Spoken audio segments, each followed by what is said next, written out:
Hello everyone. So our question is the ratio of a two-digit natural number to a number formed by reversing its digit is 4:7.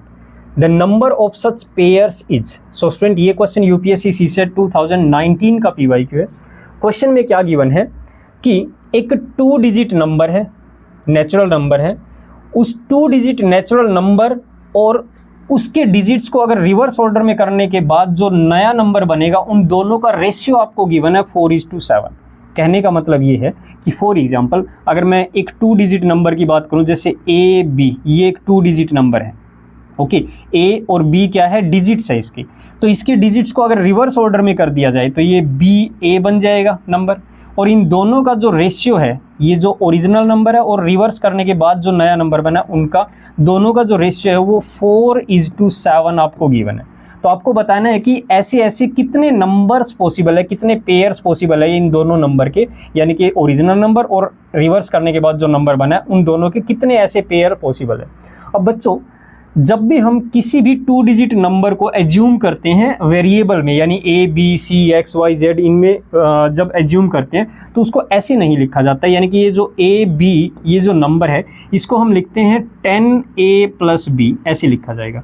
और जो B ए number बनेगा reverse करने के बाद ये बन जाएगा 10b+a। ऐसा क्यों? क्योंकि जैसे फॉर एग्जांपल अगर मान लिया कोई नंबर है 47, कोई नंबर है, तो इसको हम क्या लिखेंगे, 10 × 4+7 लिखेंगे ना।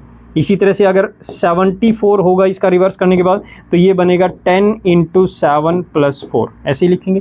तो इसी तरह से लिखा गया है। अब इन दोनों का जो रेशियो है, यानी इन दोनों का रेशियो जो है वो किसके बराबर है, 4/7 के इक्वल है, ओके। यानी ओरिजिनल नंबर और इसके डिजिट्स को रिवर्स करने के बाद जो नंबर बना उन दोनों का रेशियो 4/7 के इक्वल है। अब इसे हम अगर थोड़ा सा सिंप्लीफाई करते हैं, जैसे ये 7 इधर मल्टीप्लाई होगा, 7 × 10a 70a + 7 × b 7b is equal to, यहाँ पे 4 मल्टीप्लाई हो जाएगा, यानी कि ये जो वैल्यू है ये इधर मल्टीप्लाई हो जाएगा, 10b + a 4 से मल्टीप्लाई करेंगे तो 40b + 4a ये हो जाएगा।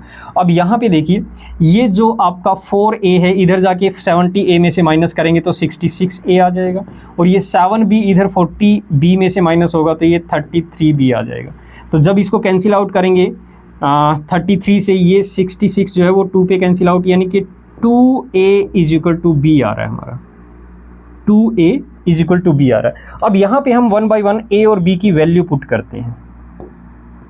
अब देखो, अगर मान लिया मैं यहाँ पे a की वैल्यू 1 पुट करता हूँ, a की वैल्यू 1 पुट करता हूँ, यानी 0 पुट कर नहीं सकते क्योंकि कोई भी डिजिट अगर 0 हो गया तो दोनों ही 0 हो जाएंगे इस केस में, यानी कि यहाँ पे 0 पुट कर दिया तो a की वैल्यू अगर 0 पुट की तो b भी 0 हो जाएगा, और 0 0 से 2 डिजिट का कोई भी नंबर नहीं बनता, ओके।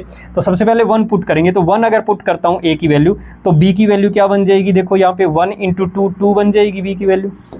इसी तरह से अगर a की वैल्यू हम 2 पुट करते हैं तो b की वैल्यू 4 हो जाएगी, यानी a की वैल्यू 2 है तो b की वैल्यू 4। a की वैल्यू अगर 3 पुट करते हैं तो b की वैल्यू 6 हो जाएगी, डबल हो रही है, ये 3 है तो ये 6 हो जाएगा। इसी तरह से अगर a की वैल्यू 4 पुट करते हैं, 4 × 2, b की वैल्यू 8 बन जाएगी, सॉरी ये 4 पुट करते हैं तो ये 8 बन जाएगी। अगर हम a की वैल्यू 5 पुट करते हैं, जैसे अगर a की वैल्यू मैं 5 पुट करता हूँ, 5 × 2 10, यानी b की वैल्यू 10 हो जाएगी। अगर ये 5 है तो ये 10, बट ये 10 पॉसिबल नहीं है। क्यों नहीं है? क्योंकि b एक सिंगल डिजिट है, ना कि एक नंबर है। तो यानी कि यहाँ पे बस यही नंबर, यही वैल्यूज़ पॉसिबल हो सकती है a और b की। अब यहाँ से पेयर कैसे बनेंगे, देखो जो आपका नंबर है a b, उसमें a की वैल्यू अगर 1 है, b की वैल्यू 2 है, तो यानी कि ये नंबर बन जाएगा 1 2, और रिवर्स करने के बाद बन जाएगा 2 1, एक पेयर तो ये बन गया।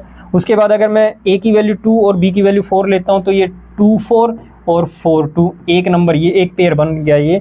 इसी तरह से इससे 3 6 36 और 63, एक पेयर ये बन गया, ठीक है। इसी तरह 4 और 8 से क्या बन जाएगा, 48 एंड 84, एक पेयर ये बन गया। यानी कि टोटल जो है वो आपके टोटल 4 पेयर्स बन रहे हैं, 4 पेयर्स पॉसिबल हो रहे हैं। Such the number of such pairs is 4। So option b is your correct answer, okay student. I hope आपको ये क्वेश्चन अच्छे से क्लियर हो गया हो। Thank you.